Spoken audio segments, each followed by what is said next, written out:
Hey there, and welcome to This Explainer.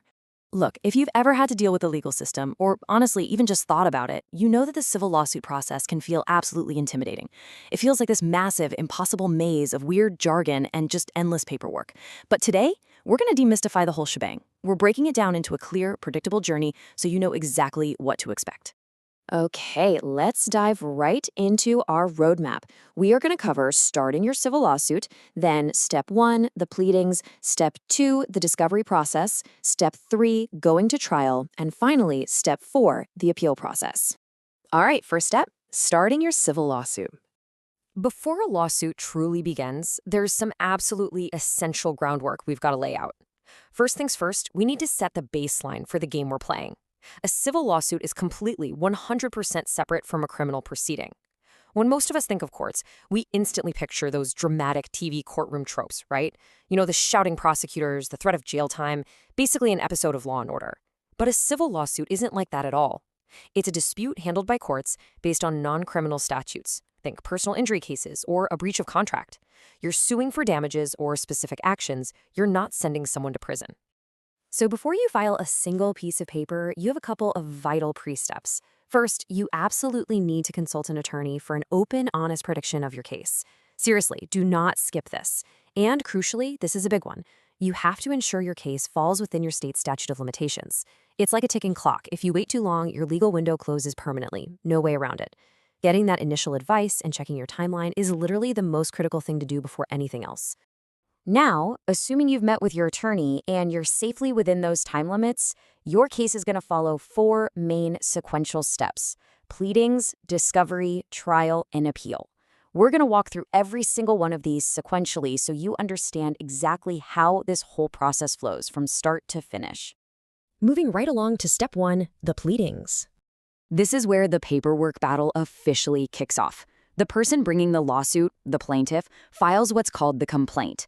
This document explains why the court has jurisdiction, officially brings the lawsuit, and lays out all the allegations.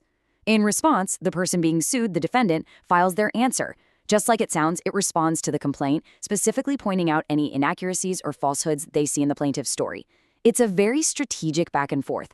And what's kind of cool here is that if one party needs clarification over legal theories or allegations, either of these documents can actually be amended later on. Now, I threw out the word jurisdiction just a second ago, and the initial complaint has to prove the court actually has it. So let's play jargon translator for a minute. First step is personal jurisdiction. This basically means the defendant must be properly served and have an appropriate relationship to the county, state, or federal district where the trial is happening. Basically, courts can't just randomly yank you in from across the country if you have zero connection to that area. They need legal authority over you as a person. Next, we have subject matter jurisdiction. I know. More legal terminology, but stick with me so you don't get overwhelmed. Lawyers love their jargon. This one simply determines whether your specific type of lawsuit is going to be heard in a federal court or a state court. Basically, the actual type of case you're bringing dictates the level of the court that is legally allowed to hear it. And finally, we wrap up these requirements with venue.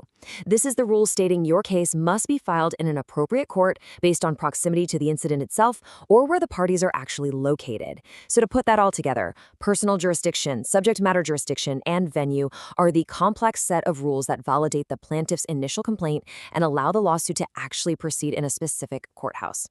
All right, that brings us to step 2, the discovery process. Once jurisdiction is locked in, both parties roll up their sleeves. Here is the toolkit available to both sides during discovery. You've got demands for the production of documents. This means getting your hands on the emails, the contracts, the receipts, the whole paper trail. You have depositions, which are formal sworn interviews of parties and witnesses. Then there are written interrogatories, written requests for admissions of fact, and even the physical examination of the scene where the incident happened. Both sides are digging incredibly deep to build their strongest possible case. But, sometimes people just don't want to play nice and hand over the evidence. So, during or shortly after discovery, if things aren't being resolved out of court, parties can use petitions and motions to ask the court to step in. You can use these motions to enforce your discovery rights, or even ask the judge to make a ruling before the trial begins. It's a real game changer to keep the process moving fairly. Let's move to and see how this builds into step 3, going to trial.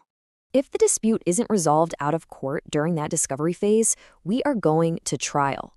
But right before it officially kicks off, both parties must submit a comprehensive brief to the judge, laying out their arguments. Now keep in mind, not every trial has a jury. On one side, you have a bench trial, which is decided entirely by a judge. The judge listens to the facts, weighs the evidence, and makes the final ruling. On the flip side, we have a jury trial, which is decided by a jury of your peers. Understanding who is actually making that final decision fundamentally shifts how lawyers present their entire case. Let's walk through the trial timeline. It really functions like a perfectly structured mini-narrative. Phase 1 starts with opening statements, a brief outline of the arguments. Then we hit Phase 2, the plaintiff's case. Remember, the plaintiff always gets to present their case first. Phase 3 follows with the defense's case. After the defense finishes, Phase 4 gives the plaintiff one last shot for a rebuttal to address what the defense just presented. Finally, Phase 5 brings the closing arguments. And then, well, the judge or jury deliberates until a verdict is reached.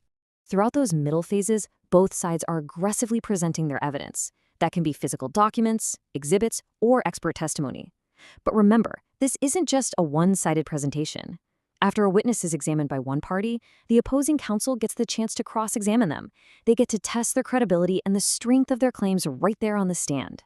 It's intense. But hey, what happens when that final verdict comes down and you just completely disagree with the result?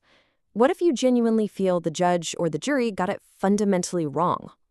Well, that leads us right into step 4, the appeal process. Because a verdict in a trial court, it's not always the absolute end of the road. If you appeal, the lawsuit goes up to an appellate court. Now, it's pretty interesting. Challenges are actually more common in jury trials. Why? Because errors in applying legal definitions or disregarding the law just unfortunately occur more often with juries than with seasoned judges. But crucially, the appellate court reviews the evidence strictly to look for legal errors made during the proceedings. Actually, let me make this super clear. They are not retrying the facts of the case. They are solely looking to see if the legal rules were applied correctly.